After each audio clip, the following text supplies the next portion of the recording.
BK. Kalau biasanya kalian ikut BK itu menghadapi masalah-masalah anak yang bermasalah, temannya bolos, berantem dan lain sebagainya. Hari ini ibu mau yang pertama bawa materi tentang dampak gawai pada anak sekolah. Tahu gawai? Tahu. Apa itu? Ya, handphone atau HP. Yang pertama tujuan kita itu peserta didik dapat memahami pengertian gawai atau HP. Yang kedua, peserta didik dapat memahami fungsi gawai. Ketiga, peserta didik dapat memahami dampak positif dan negatif.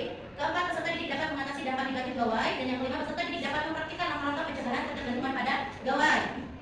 Yang pertama kita masuk ke pengertian gawai. Apa tadi gawai? Handphone. Apa itu handphone? Handphone itu HP. Contohnya seperti punya ibunya semua nggak punya. Yang punya HP yang tenangan. Masih bareng orang tua. Tapi di rumah punya HP?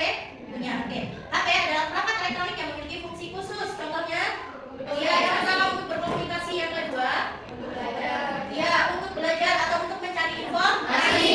Yang ketiga untuk media hiburan. Contohnya seperti TikTok, Instagram, Twitter, WhatsApp dan lainnya. Memahami fungsi gawai itu sudah kita sebutkan. Fungsinya yang pertama komunikasi, untuk mencari informasi. Kalau laki-laki untuk bermain, kalau yang perempuan untuk main TikTok. Nah, kalau sudah terus sekarang ada dampak negatif dan dampak positif. Apa itu dampak negatif? Iya, dampak buruk, sedangkan dampak positif dampak baik. Sekarang kita tanya, dampak positifnya kita bermain gawai atau bermain handphone itu apa? Atau apa? Informasi yang lebih cepat mendapat informasi, lebih cepat untuk kita belajar. Kalau misalnya lewat HP, lewat mana sekarang misalnya lewat sosial media. Kalau dampak negatif atau dampak buruknya? Tetap ada dampak negatifnya. Yang pertama ada untuk kesehatan fisik. Fisik itu baik mata, badan. Terus ada kesehatan mental dan sosial. Nah, dampak negatif juga dari HP itu yang pertama ada media sosial. Media sosial itu ada dampak buruk. Ada sekarang yang namanya netizen. Apa itu? Iya, orang-orang yang suka menjatuhkan mental satu sama lain. Kalau kalian ada yang mau tipu muka, ini orang itu kok itu nanti ujung-ujungnya mentalnya rusak. Karena apa? Dihujat atau dibully itu salah satu dampak negatif atau dampak sosial media.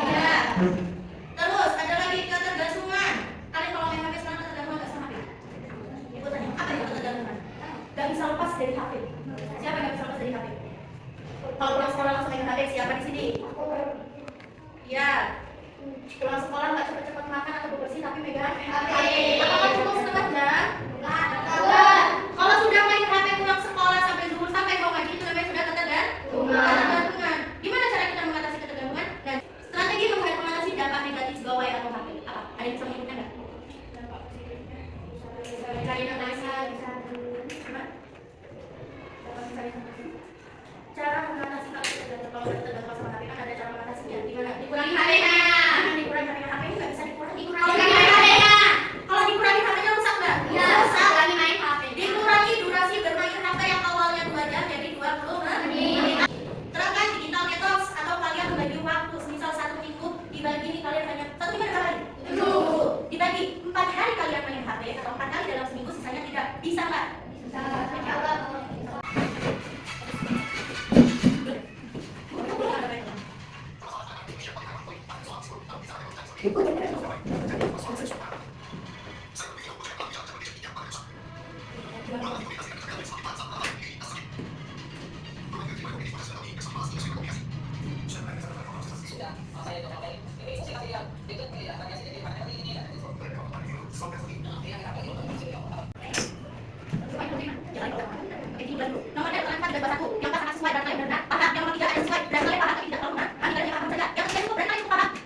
video tadi apa? Merusak? Merusak fisik. Yang kedua baca? Kalau udah baca dua berarti bisa merusak mental dan psikis. Oke, saya Bu.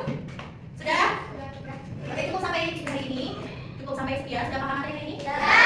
Apa tadi judulnya? Dampak gawai pada anak sekolah. Jadi kita sudah belajar tentang pengertian apa itu gawai, terus dampak positif, dampak negatif, cara menanggulangi kecanduan gawai. Sudah cukup? Sudah paham semua? Kalau begitu, ibadah assalamualaikum warahmatullahi wabarakatuh. I just had to let you know you're